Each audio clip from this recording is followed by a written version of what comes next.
two things, just some housekeeping to get out of the way. While I'm in Canada, I really like to shoot videos outside. It's really nice out. I like riding my electric bike, which, by the way, I owe you guys a review. I know. I've had this thing for a while. They sent it to me while I was moving from Canada to Brazil, but it's coming, I promise. And the second thing is, I am aware that this is some of the worst hair I've ever grown. Track record was already not stellar. I haven't had the time to get a haircut, so just put up with it. Just let's pretend that this actually looks good, okay? So, I actually wanted to talk to you guys about Delta. It's finally out. I covered the launch of iGBA, which was the first officially supported emulator on the App Store ever. This marks a great change from Apple's usual policy, the so-called walled garden approach, right? They only allow on the phone the stuff that they approve of. They have really high standards, so presumably, to an extent, truly, it makes it so that the ecosystem is filled with apps that, by and large, are pretty polished. Though I'm an Android guy through and through, the same can't be said about the Android apps. Case in point, reading comic books. Every single Android app to read comic books sucks ass. Chunky on iOS is the best I've ever used, and I've been using the iPad to read comic books from day one. That's the reason I bought it. Anyway, I'm getting into the weeds here. So, Delta, it's finally out. It turns out that iGBA was basically a carbon copy of it, so it was taken down. At first, when it came down, everybody was concerned that Apple changed their mind and they wouldn't allow emulators. Thankfully, that wasn't the case. Delta has been made by Riley Tetzut. I hope I'm saying it right. This is just irresponsible of me. I've been talking about emulation forever. I really should know this guy's name. This one is on me. Riley is a legendary developer in this community, truly one of the greatest. And when word got out that somebody had stolen his code, he made a fuss about it on the internet. Again, I totally support the guy. He's done a lot for the community, but I do find it a little ironic. I'm just gonna say, I'm not, okay? So Riley brought his actual emulator to the App Store. Delta is phenomenal. It runs from the NES all the way to the N64 and everything in between, including the portables, Game Boy, Game Boy Color, even the DS, which I did not expect to be as fun as it is to play on a phone. Here's the tricky thing, right? Putting games on this thing, and I might even end up making a whole video for this because people are always asking about, is not the easiest thing in the world if you don't already understand where ROMs are usually located and the process to download them, unzip them, place them in a directory, all that good stuff. It will take some getting used to. I expect to have to explain to a lot of friends who are kind of like very casually into the idea of playing retro games, but never wanted to, you know, jailbreak their iPhones, if that's the case, never wanted to invest in a portable emulation solution, which I hope mine is here.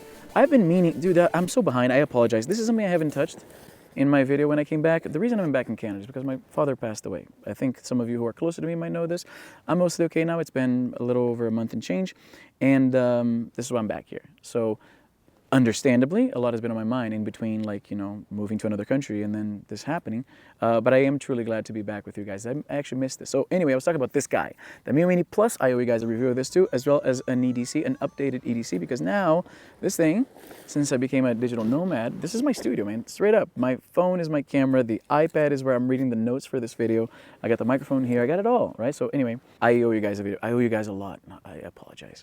A lot of really great features on this thing, although it's not perfect just yet. I really appreciate Cloud Save. So whatever you install on your iPhone, if you have the Cloud Save feature turned on, you link to one of your online storage, like cloud solutions type thing. I think it's Dropbox and Google Drive, I'm pretty sure. It synchronizes everything, which is incredible. So that means I can download a game on the iPhone. It's going to be on my iPad. The save is going to be transferred over as well. So I can seamlessly go from playing a game on my phone or on my tablet. I can stream that to like my television. Who the fuck is television? What's wrong with me?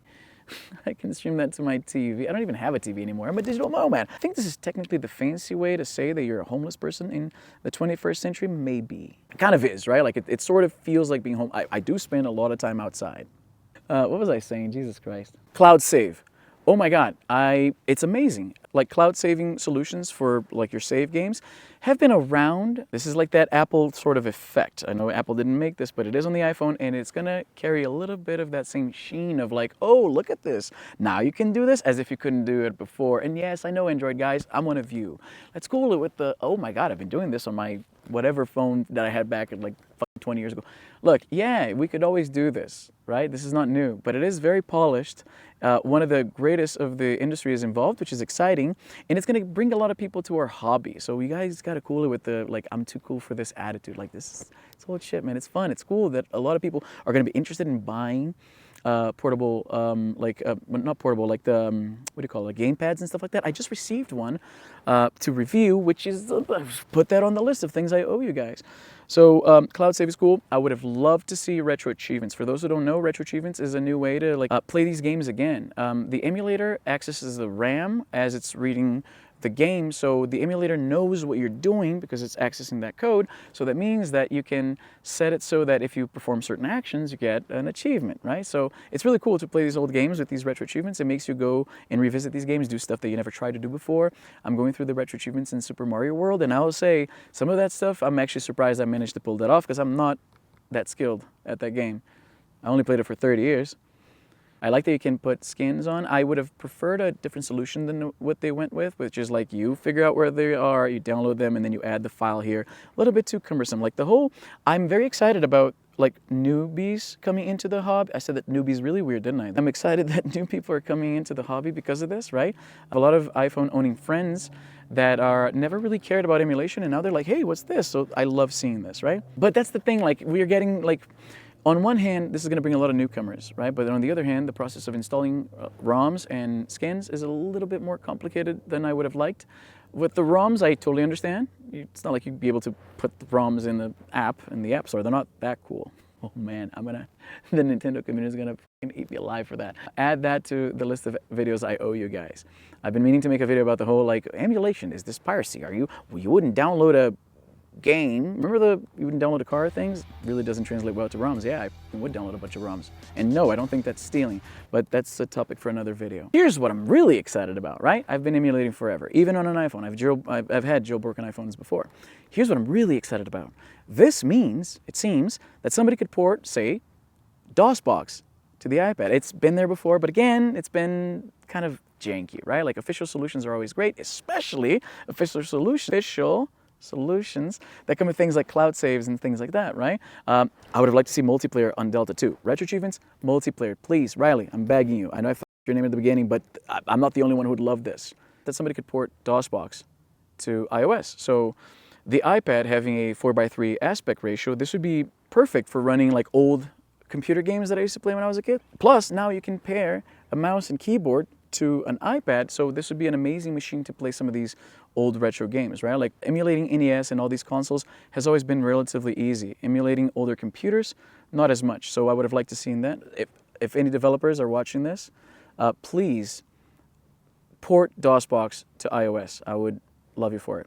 Anyway, this video is longer than I intended, a little bit ramblier than I intended. Truly, the hallmarks of a crazy homeless person in the middle of the woods talking to nobody. I am homeless. Anyway, I'll be back very soon. I really did miss doing this with you guys. See you soon.